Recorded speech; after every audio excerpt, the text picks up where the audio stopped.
I suppose listen, we'll go back to the start. I suppose in the first half first of all, and at half time I would have been not best pleased really with the level of intensity we brought to the game, or even picking up breaking ball, use of the ball.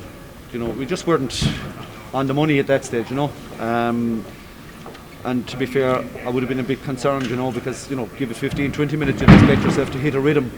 But at that stage, Clare were after bouncing back with 3 points just before the break to bring it to 15-all. We'd gone 15-12 up.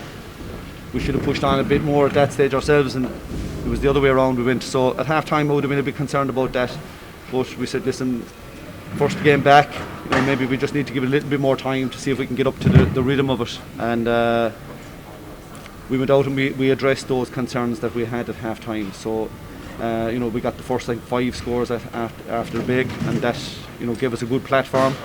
And our hurling was a lot crisper and sharper at that stage. Our support runners were coming and we were putting ball through the hand very crisply, and we were finding our men in the forwards with the ball in a bit of space. And our accuracy was quite good in the second half, I have to say that. And the boys off the bench made a very good impact as well. All 5 of them, well, all 4 up front, we'll say, and Jerome just got on late doors. But the boys up front definitely made a very strong impact on the game when they came on, and stretched the game a bit for them. John, is that lack of intensity you talk about at the start, is that the challenge without crowds, that it's hard to get the players into that mindset that they need? I don't know. Trends will emerge maybe after a few weeks. We'll see what's happening, but last night's game was a bit open as well, and probably high scoring. Today, open and high scoring. I think the puck outs are an issue because they're coming very fast, and maybe in a stadium where the thing is full, maybe the referees need to buy themselves a little bit more time in that circumstance themselves before they blow the whistle. Whereas here, they can scan and take everything in much easier as a referee. So as a result, I think the puck out comes faster. So now I know he blew Clare up for quick puck outs at some stage, but they were very, very quick. So he hadn't any whistle blown. So I just think we're going to end up with the ball in play a lot longer during the course of the game, and an awful lot quicker resets. That's one thing I think we're going to see. So maybe another couple of games will give us a bit of a trend as to what might be there. But if you look at all the other sports, soccer in particular, I think that the scoring has gone up in those sports as well in terms of the amount of scores being converted. So maybe that's going to be a trend in hurling, that you'll see more scores converted as well. Maybe there's less pressure on the player in an environment like it is here with nobody here. You must be delighted, John, but where your scores came from 12 points from your half forward line, your inside line as well. You weren't depending on 1 or 2 players. Clare were really depending on Tony Kiely, but she had men all over the pitch who were able to score and work hard. And even when Clare got the goal, you just were able to respond.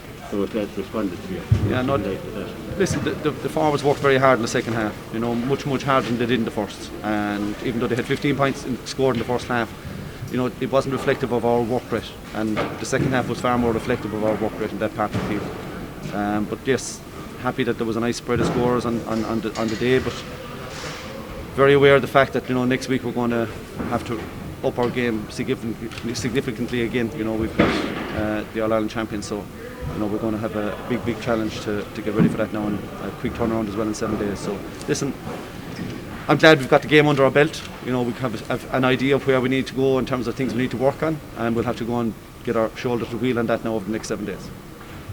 It's taken a lot, John, to get to this point, to have a championship like clearly with no crowds today and just everything's happy. Is it clearly worth it? Listen, I'll be honest with you, the buzz was there this morning. Buzz was there all week. We could all feel it. Probably more so today than ever, because we realise, how privileged we are to have an opportunity to play. And Jesus, everything was as normal, apart from the fact there's nobody here. Everything else was as normal. In terms of the nerves, the excitement, the unknown, maybe the anticipation of what might be the unknown that you might not have thought of, or that might just happen. And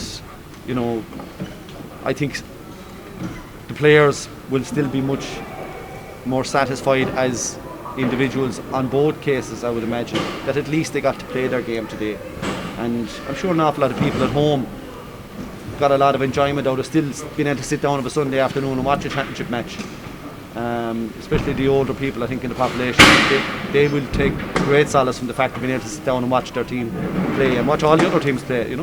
It's I know from my own parents, they'll be welded every Sunday, every Saturday to all the matches that'll be going on, and I'm sure that'll be the case in many's a household over the country. So yeah, of course it's worth it. It's absolutely worth it. Unfortunately, it has to be the way it is. Who knows, maybe in December things might be a bit better. We've seen a big improvement this week in the last few days in the reproductive rate. The hospitalisations down last night. Intensive care, slight drop, but at least not an increase. So there's lots of factors that are suddenly beginning to turn in all our favour. And hopefully in 2 or 3 weeks' time we'll be in a much better place again, and who knows what will happen in December. So we'll just keep ploughing on. Stay positive. John, the league title, was that testament to the work you did back in the spring? It is, yeah. Well, maybe even a bit further back, maybe to November, and it's nearly 12 months ago. We were back mid-November and we worked very, very hard pre-Christmas and got a good start in the league then subsequently. And we had a very good, strong January, February into early March, and I am glad that we actually saw out the deal and took that league title. We spent 9 years in 1B languishing and blaming everything and anything bar the fact that we just couldn't get out of there, and we've always put a lot of stake on that league since we came together as a group, and for us to win back-to-back titles is a significant achievement nonetheless, regardless of the manner in which it finished. It's still going to be Limerick 2019, 2020, and that's all that really matters, isn't it? You mentioned no crowd. Did you miss it on the sideline? You do, to a point. Being honest, then when the crowd is there, sometimes you don't know they're there at all because you're just so engrossed in the game. So there's for and against. I think the crowd adds to the occasion without a shadow of a doubt. And from the minute you arrive at the stadium, things are different. Things are different. But listen, it is what it is. We just have to accept it now and move on.